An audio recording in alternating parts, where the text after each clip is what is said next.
Good morning, one and all. Myself, Professor K. Prabhakar Rao. Title of my today's presentation is The Role of Chemistry in the Design and Discovery of Various Engineering and Technological Applications. So, here we will go the presentation. So, the content of the presentation is, first I will be discussing personal introduction about myself, then following of the topic introduction, followed by why engineering students should study chemistry. I will be taking some of the examples of engineering applications and technological applications, the role of chemistry in these technological applications. If your time is there, then I will be discussing about some of my group research work and finally summary. And this is the personal introduction about myself. As I already said, myself is Professor K. Prabhakar Rao, Professor and Head of Chemistry from Vijnan's Foundation for Science, Technology and Research. I completed my UG program Acharya Nagarjuna University in the year 1997, PG program in the year 2000 from Andhra University campus.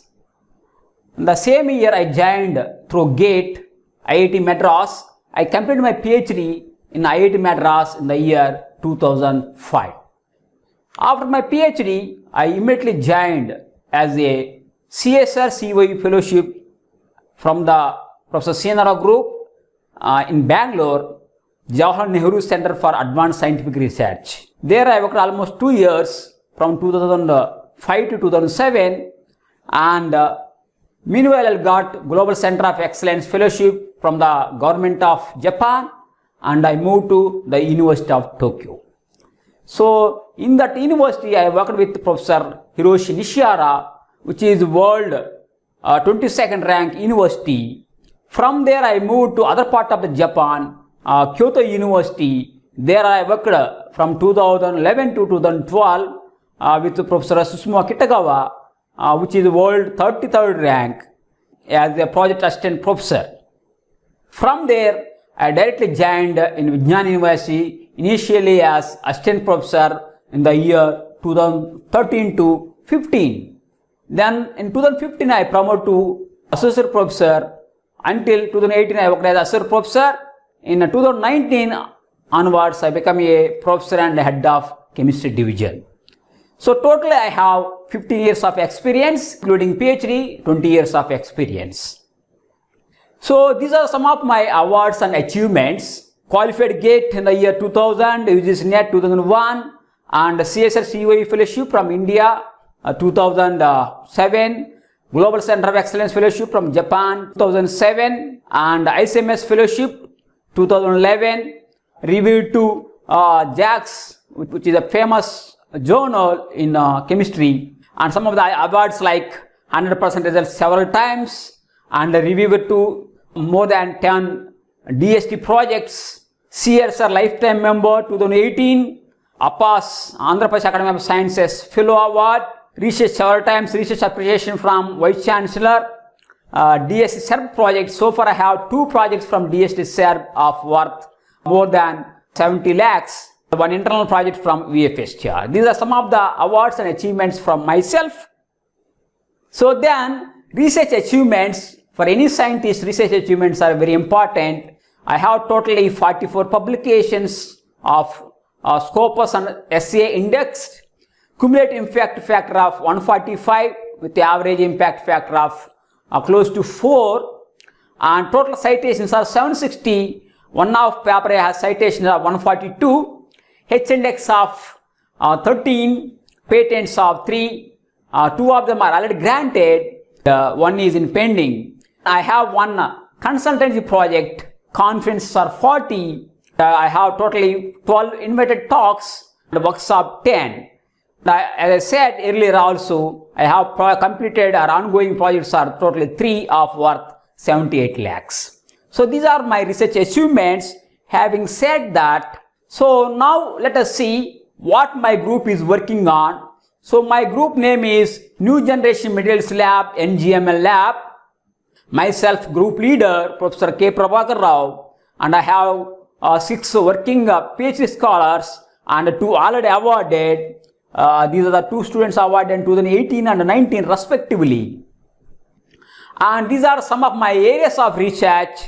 First, I am working on these organic molecular devices, especially in the University of Tokyo. I worked in this area. I have several publications.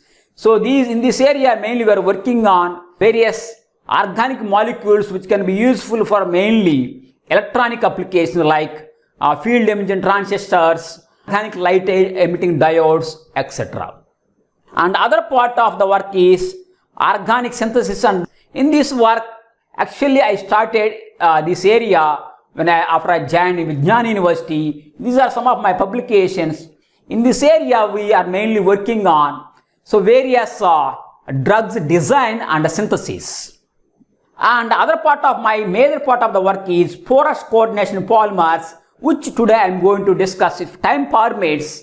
Very recently I started nano and biomaterials. In this area I have 2 publications. So total I have 44 publications. Having said that, so now I will be showing you some of my special achievements where my research work has been highlighted all over the world. See, this is my research, one of the research article, which is artificial lotus leaf, has been highlighted by all over the world, like international media like the Kagaku Shimbun and Chem Publication Society, Science Daily USA, Materials Gate Germany. And similarly in Indian news media like Hindu, Inadu, Andhra Jyoti and Sakshi. And on fine day, my interview has been telecasted on ETV2 program also. So these are some of the highlights clips I will be showing here. See, for example, I will show you Science Daily clip, Materials Great. So after seeing this one, an Inadu paper highlighted been about myself, Padilation Keratam Koya. So you can see this is there available in my website. And some of the other clips when I have been discovered artificial lotus leaf, which is temperature dependent, which is very stable compound. The university management appreciated me, which has been published in Journal of Chemical Society, JACS, which is very prestigious journal for any chemist. Very recently I got the award of Fellow of Andhra Pradesh Academy of Sciences. I received this award from Honorable Governor of Andhra Pradesh. Some of the other achievements also, like when I delivered a talk in IIIT Basra about these artificial lotus leaf, they have been highlighted in Indian Express, and similarly Tamra Gupai Niru Enduku Nilabadu. So this also highlighted by in Inadu paper. Having said that, so now I will show you briefly about what kind of projects are going on in my lab. So the first project is dye-sensitive solar cells. That's what I said about organic molecular devices. Mainly we are trying to make a new kind of dyes which will be cheap. Currently available dyes are ruthenium complex, which is very expensive. We want to replace with this dye with organic molecular dyes. Other part of my work is porous coordination polymers, that I will be today discussing about that if time permits. So mainly use of this one is for gas separation. We also going to use these materials for splitting of the water. So that has been I got a lot of funding for this from the DST SER. The third one is water splitting, means why can't we use water itself as a fuel? How it possible? If we can able to split water into hydrogen and oxygen, the hydrogen can be used as a fuel and the oxygen can be very good for the environment. For this project only I got funding from the DST SER, Departments of Science and Technology. I got a 52 lakhs of projects. Currently that project is going on in our lab. Fourth kind of project is, as any chemist will be very interested to do that, drug design, useful these drugs for various medical applications. These are the 4 kind of projects are going on in our lab.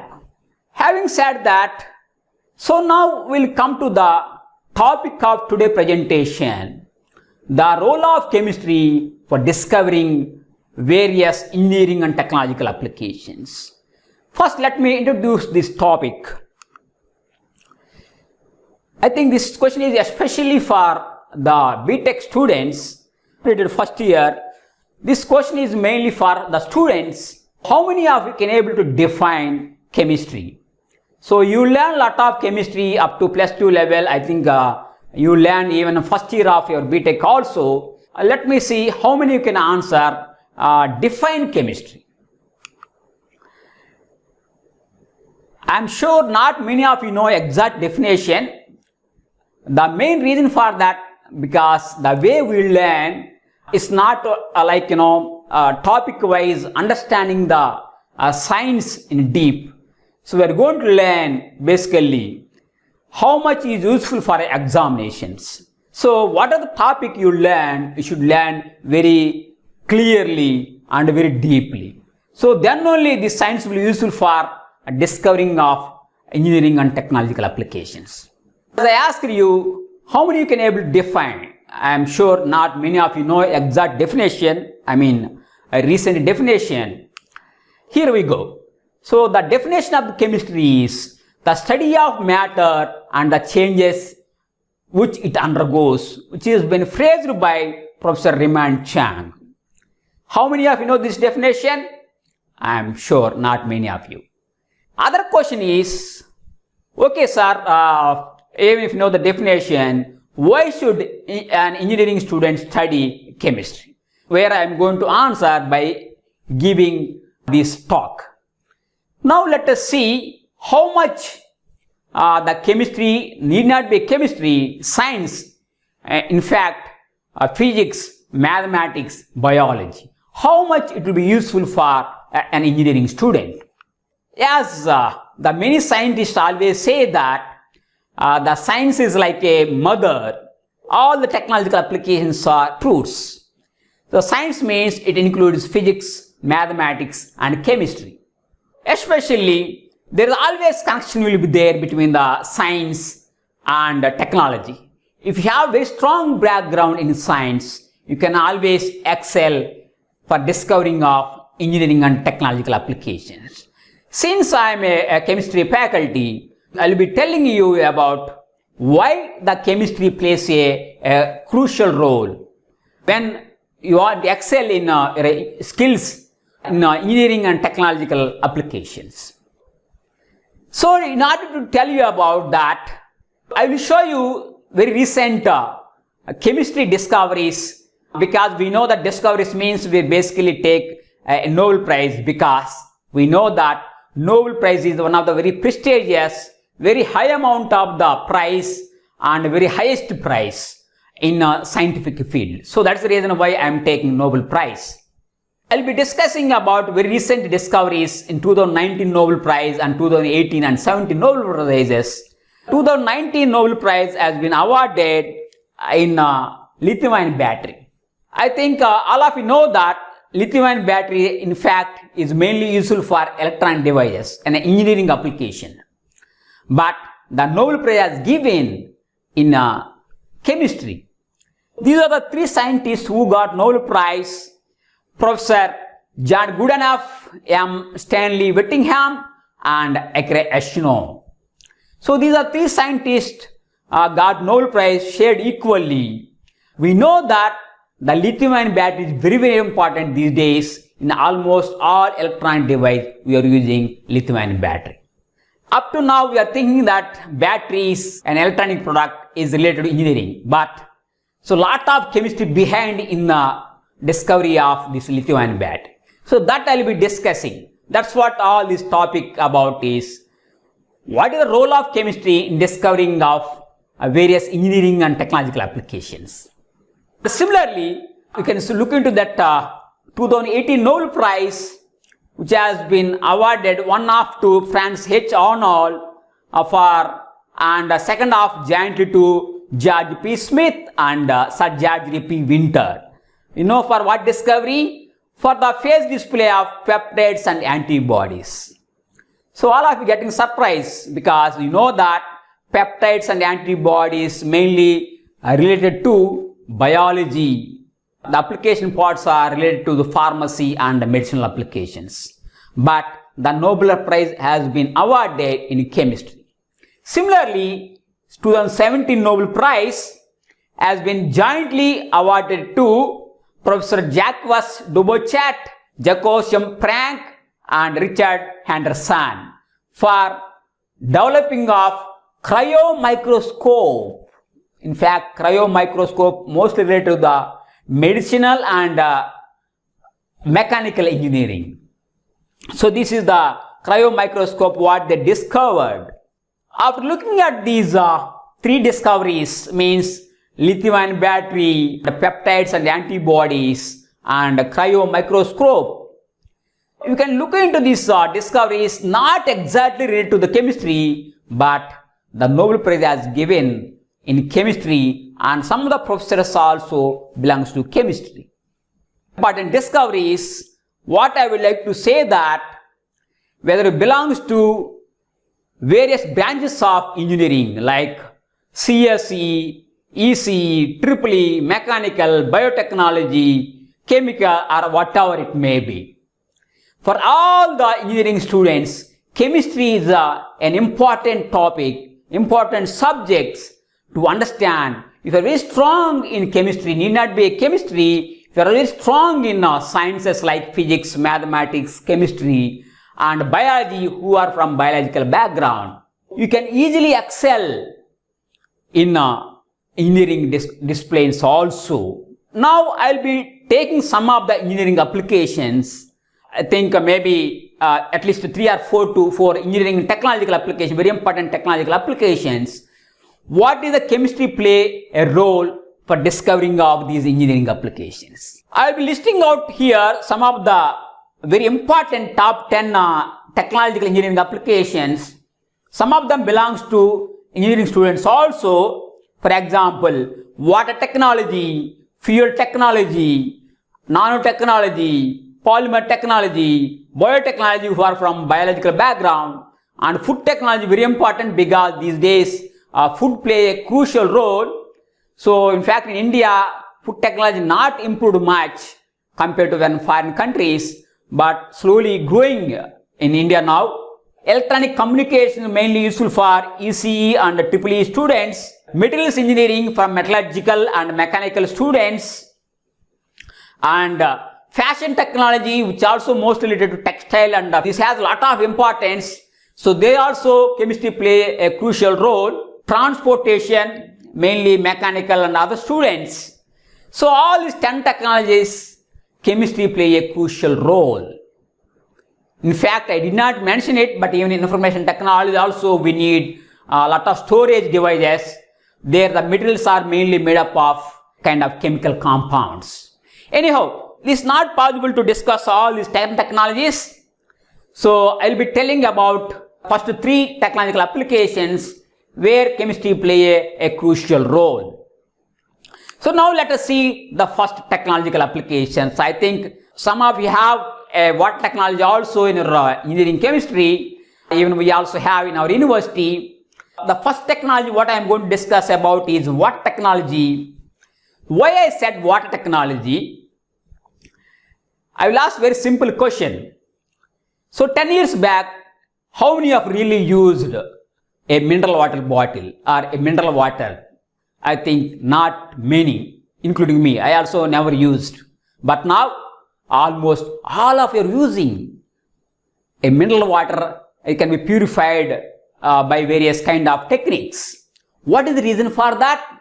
Because the day by day the pollution is increasing because of the global warming, and this pollution impact almost all kind of things like water, soil, food, environment, and so on. So we know that water is an essential for any livable things like humans and plants. Even one of the important engineering materials also, because we are using water everywhere. For that we need to have very pure water. Purifying water becomes one of the biggest challenge these days. Why? Because as I said, the pollution is increasing by day. You know, it will be surprising the water purification technology is one of the biggest technology in the world now. So it has some billions of dollars business is going on. How we purify water? Because we know that if lot of impurities are there in water, that will have a lot of drawbacks. I think that you might have learned also in your BTech. So we have so many of softening methods. So mainly most of you are using RO method, electrodialysis, we have salt water or sea water, and we have other softening methods also like zeolite and other methods, but mainly we are using reverse osmosis method. Discussing some of these methods where chemistry play a crucial role. We know that mainly the various kind of waters are, we have here, these are the three types of waters available, mainly the sewage water. This is one of the highly impure water. We have very big challenge for purification of the sewage water. And river water, somewhat better purity compared to the sewage water. And sea water, which has mainly 3.6% of the salts. Out of 3.6%, 2.9% is only sodium chloride. Two things like river water and sewage water can be purified by mainly RO method, and the sea water, as we said, which has mainly sodium chloride is the main impurity, which can be removed by electrodialysis. I will be discussing these methods in coming slides. As I said, so this kind of products we can see in the market, many of them like Pure Twist or Kent RO and so on. So many of things like Philips, this kind of things are available, which have some billions of dollars market in the currently now. So as I said, lot of impurities are there in the water. I will briefly tell you about what kind of impurities are there. If you have impurities are there, these impurities are called hardness. Hardness can be defined as it is a characteristic of water which prevents lathering of the soap. Basically, lathering is forming which can prevent formation of lather. That behavior is called hardness. Why we get hardness to the water? Because it contains a lot of salts like calcium, magnesium and so on, and ions like chlorides, sulfates, carbonates, bicarbonates. So these all ions cause the hardness to the water. So these are the equations. If hardness is there, so then when react with the soap, it forms, this is the soap reaction, C17H35CONA, a sodium salt of stearate is a kind of soap. When it reacting with salts like especially calcium, it forms calcium stearate, which is insoluble, which give like a curdy substance. So if you have hardness is there, this has a lot of drawback. Mainly the hardness can be classified as two types. One is temporary hardness and the second one is permanent hardness. The temporary hardness mainly we can remove by a simple boiling, as I shown you here. So just simply by heating the water, we can able to remove some of the hardness like carbonates and bicarbonates. Whereas second one is very permanent hardness, so which has mainly very stable chemical compounds like sulfates, phosphates, chlorides, which are basically very stable. Even if we heat it, we cannot able to decompose these salts. This kind of hardness, permanent hardness, can be removed by only by softening methods. So that I will be telling you in the next slide. So before I will be telling about these softening methods, so very important chemistry is involved, how the soap is working. Just now I showed you the chemical formula of the soap is salt of stearate, C17H35COONA. So this is the soap chemical formula. So when we dissolve soap in water, we are going to have this kind of structure. This is a micelle structure. In micelle structure, if you look into the structure, heads and tails. So the heads are a kind of carboxyl group, the tail is a alkyl group. The head is upper side, the tail is inside of the micelle.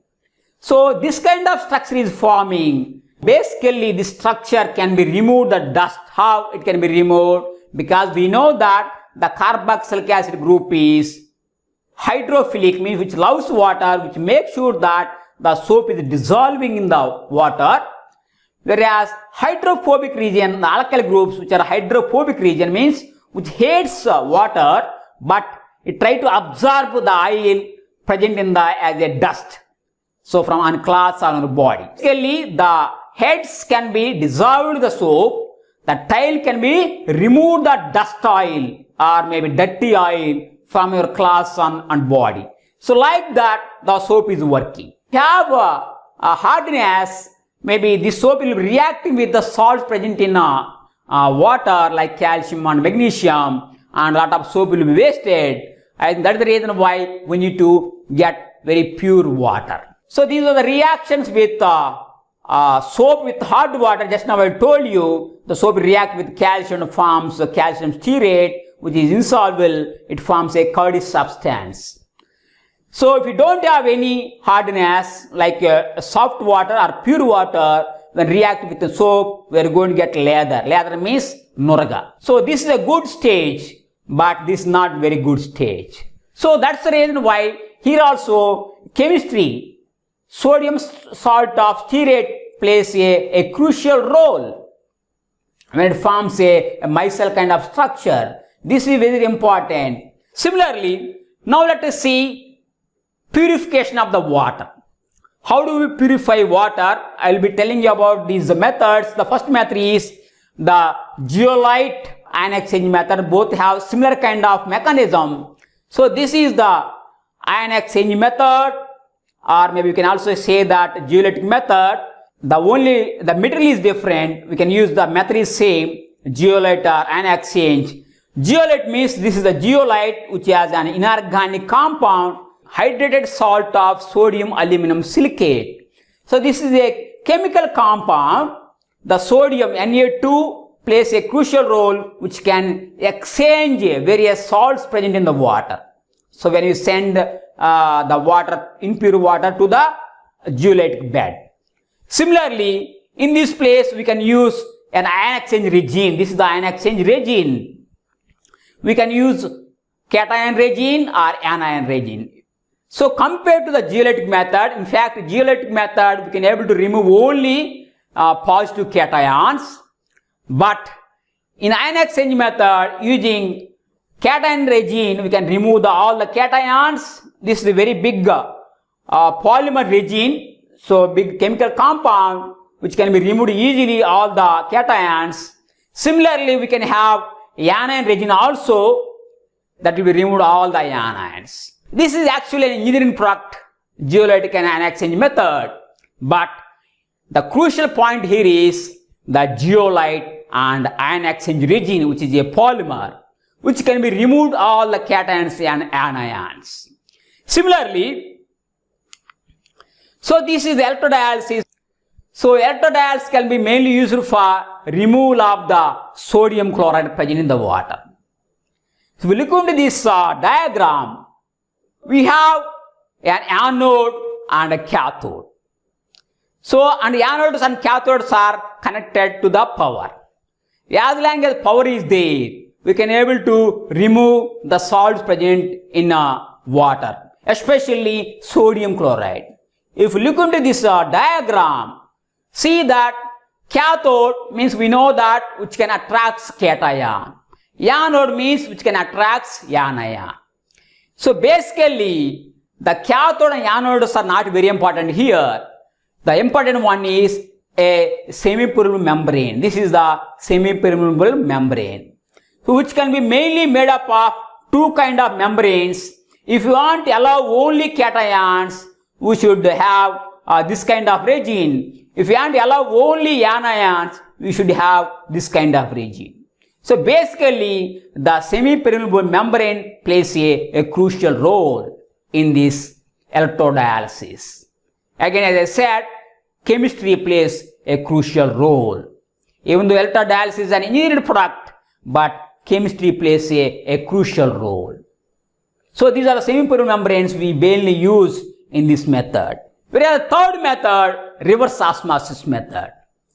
So when you go and buy a mineral water bottle from a shop, so you can clearly see that on the bottle it will be written as RO treated and UV treated. What does it mean? Means that the water has been purified by reverse osmosis, means RO. Similarly, to kill the bacteria, the water has been treated with ultraviolet radiation. That's the reason why the reverse osmosis and UV treatment is very important to purify the water. So presently, this method is everywhere using RO method, which also called reverse osmosis method. In fact, the method is not very difficult method. Difficult part is the membrane. Again, I said, here the membranes used is a kind of PMMA. So PMMA is a kind of polymer which allows only water through it. That is the reason, see, the above one is the impure water, the below one is the pure water. In between we have a kind of a membrane. The membrane allows only pure water. That's the reason we can able to remove pure water from the impure water. Again, as I said, here chemistry plays a crucial role. Having said that, now let us move to the other technology which is also very important, like batteries and fuel cells. In fact, this also we have one of the unit 2 and unit 3 in our syllabus. You also might have the similar kind of syllabus. So we know that these days the batteries or fuel cells plays a crucial role. Almost all electronic devices needed battery, a kind of energy storage. What is the definition of the battery? I think some of you know already. Battery is an electrochemical cell which is capable of either deriving electrical energy from a chemical reaction or facilitating a chemical reaction through the introduction of the electrical energy. Means both way you can define as the battery. We can classify these batteries are three types, mainly primary, secondary and fuel cells. If we look into the primary batteries, mainly primary batteries means we cannot recharge. Basically, only we have to use once and throw it. Why? Why we are using only once and throwing? Again, the chemistry play a crucial role. If you look into this equation, if you think that A plus B, A and B are two reactants which gives the product, and if these products cannot be reversible, means the reaction is not reversible, then the battery cannot be rechargeable. That's simple as that. That is the reason the primary battery cannot be reversible. So the primary battery mainly depends on the reversibility of a chemical reaction. These are the chemicals used in a primary battery. In fact, zinc as a anode and cathode being a carbon and manganese dioxide and forms various products. Basically, these reactants forms a product, but the product cannot be reversible because it is going to form a stable zinc ammonium complex. Breaking this zinc ammonium complex is very difficult. That is the reason this equation is not reversible. So as I said again, the battery working depends mainly on a chemical reaction. That is the reason why this primary battery we use only once and we have to throw it. Similarly, secondary batteries mainly we can be recharged several times. Again, why we can recharge secondary batteries means because the chemical reaction can be reversible. Look at this chemical reaction. It's a general chemical equation. A and B are two reactants. It gives rise to a product. It can be one product or two products. Again, these two products can be reversible to get back to A and B. Since the reaction is reversible and the battery can be rechargeable several times. As again I said, the chemistry play a crucial role why this battery can be rechargeable several times. So look into this battery. We know that some of the very famous batteries are examples are for lithium-ion battery. That's what we are using on our mobile phones and laptops.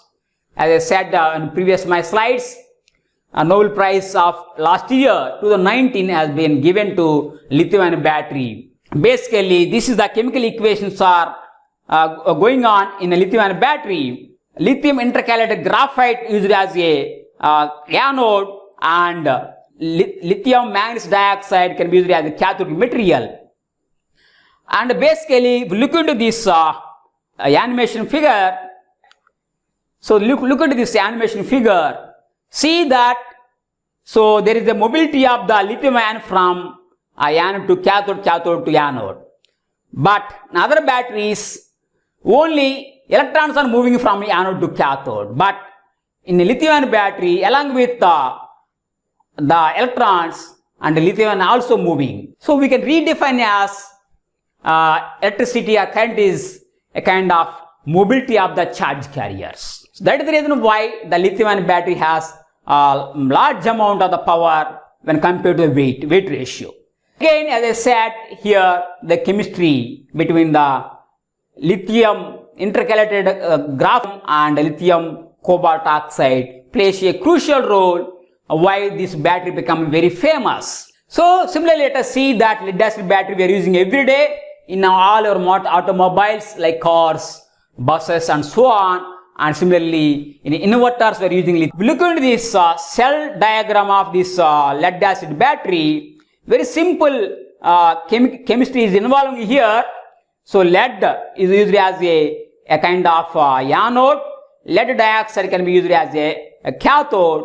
The both are immersed in 20% sulfuric acid, which is an electrolyte solution.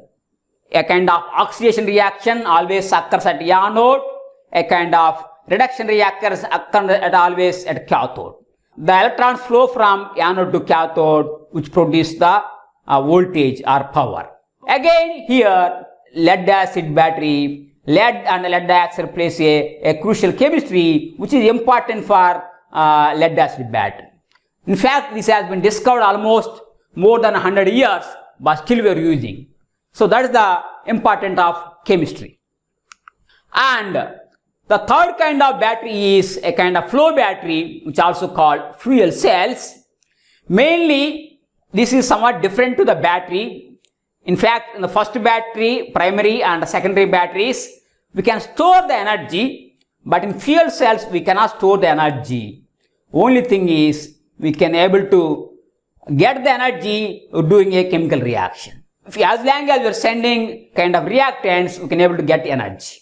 So this is slightly different than batteries, but however, still the mechanism, everything almost similar way. So fuel cells are basically, as long as we are sending the fuels, we can able to get the energy. If we stop the fuels, we can able to stop the energy. We cannot store the energy in fuel cells. So this is very important. Currently, lot of research is going on fuel cells.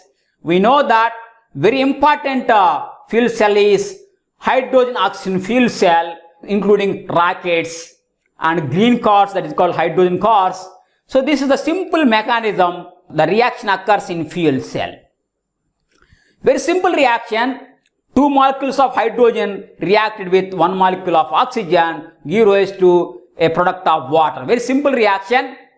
Nothing, no side products like carbon dioxide, nothing. So that is the reason why this fuel cell plays an important and coming days also, which also said that is a green technology because carbon dioxide is, no carbon dioxide is eliminating from the reaction. So this is very important reaction. See, look into this mechanism of this reaction. One side you are sending hydrogen, which reacted with a kind of electrolyte, which splits like H plus and electrons. Other side we are going to get oxygen. This again take this oxygen electrons from the hydrogen and give rise to O minus, and further later on this H plus and O minus reacted together to give rise to water.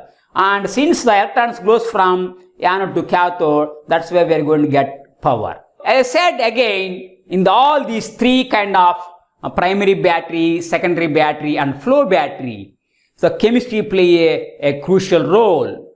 Having said that, now let us see technology, third technology, that is nanotechnology. It's a very important technology. In fact, I can say that future is going to be everything is nano.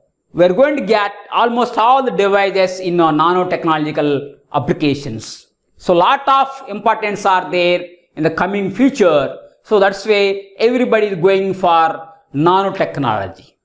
What is nano? Nano means basically a small size, a size of 10 to the power of minus 9 meters or 10 to the power of minus 7 centimeters, or which is equal to 10 angstroms. This is nothing but 1 nanometer. If the size contains 1 to 100 nanometer, then that chemistry is called nanochemistry. For any material which is the size of 1 to 100 nanometers, then that material is called nanomaterial. In other words, I can say that when comparing the size, see, look into this diagram. In fact, we know the house, very big house, if it is 1 lakh times lesser size, then we can say we can get our human hair. And compared to that, we get almost 1 lakh times lesser size, small size, then we can get 1 carbon nanotube, which has almost 1 to 2 nanometer size. So that much, almost 1 lakh into 1 lakh times less compared to a house and building house, then that is called a nano size. So why these nanomaterials plays a very crucial role? What is chemistry behind in these nanomaterials? So look into this diagram. It's a very important diagram. The size is almost 1 centimeter by 1 centimeter. Normally, the volume of this first one is, we know that this 1 centimeter into 1 centimeter cube, that becomes almost 6 centimeter cube. 6 centimeter cube normally, it has surface area is only 6 centimeter cube. The size again 1 centimeter by 1 centimeter only, the size wise, but that can be divided as 10 times, means all the 1 centimeter make it a 1 millimeter size, you cut it 1 millimeter size. Then if you measure surface area, surface means you can cover all the surface, the surface area becomes 60,000 centimeter square. Again, that we make it again, cut it down, very small size, kind of nanometer size, then the surface area is abnormally increasing. In fact, 6 crores centimeter cube is the surface area.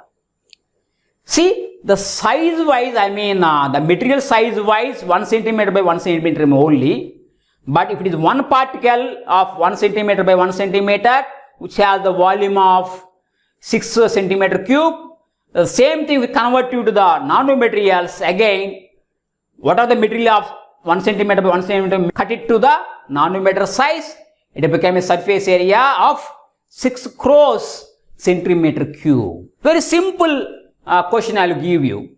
You take 1 kg of jaggery and 1 kg of sugar, very small particles. Put in 1 liter of water both.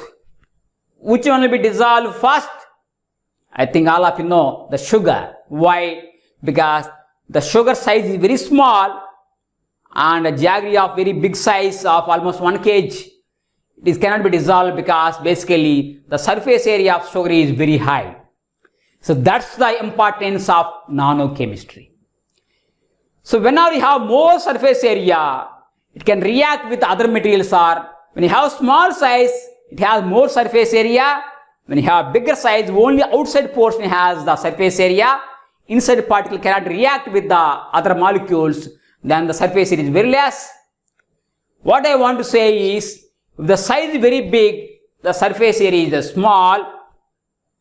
When size is small, the surface is become very big. That's the crucial point in nanochemistry. Having said that, how do you synthesize these nanomaterials? Very simple. What you want to basically make it? You want to make it small size.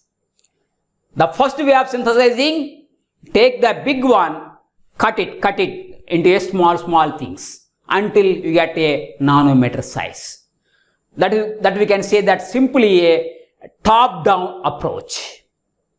Means take a big one, cut into the small size. Whereas the other way, we know that an atomic size almost of few angstroms. In atomic size, you make it combine it few atoms and combined it to few molecules or clusters that became a few molecules of 1 nanometer to 100 nanometer size. Means starting from the small size to nanometer size. That is called bottom-up approach. The first method is top-down approach, means cutting bigger size to the smaller size.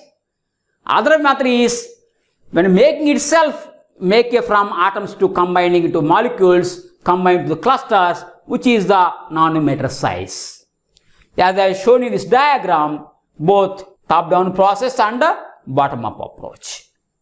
You know that it will be surprising. I think nano size materials are being prepared almost 150 years back by Michael Faraday, who made the gold nanoparticles in 1857. But that time they may not be knowing those are the nanomaterials, but they have been used for painting purpose. So having said that, so now I will show you some of the synthetic methods. The first method, as I said, take the big molecule and cut it to the small molecule. How do you cut it normally? If you have anything you want to cut it, we are going to use grinders or milling process. So this is the mechanical grinding.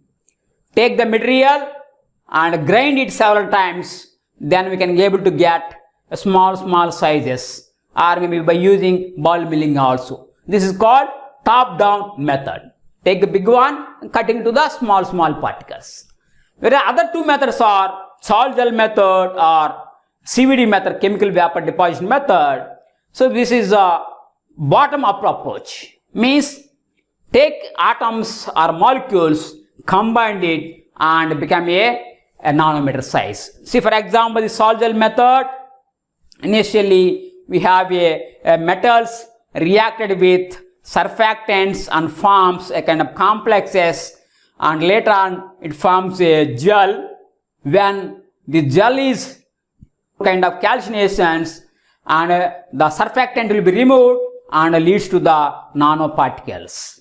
Whereas the CVD method mainly useful for making up the carbon nanotubes, graphenes, carbon related materials where we can get gas very easily. So in this method, we take graphite or anything which can be make it in the form of gas, traveling from one place to another place, combine to each and every carbon gas molecules and making some kind of clusters, and the clusters are forming carbon nanostructures like graphene, carbon nanotubes, fullerenes, and so on. These kind of carbon nanomaterials will be prepared by the CVD method. So basically, the first one is top-down process, taking big one, cutting to small. The last two ones are bottom-up approach, when making itself starting with from atomic level to nanostructures. So these are the methods are available in the literature.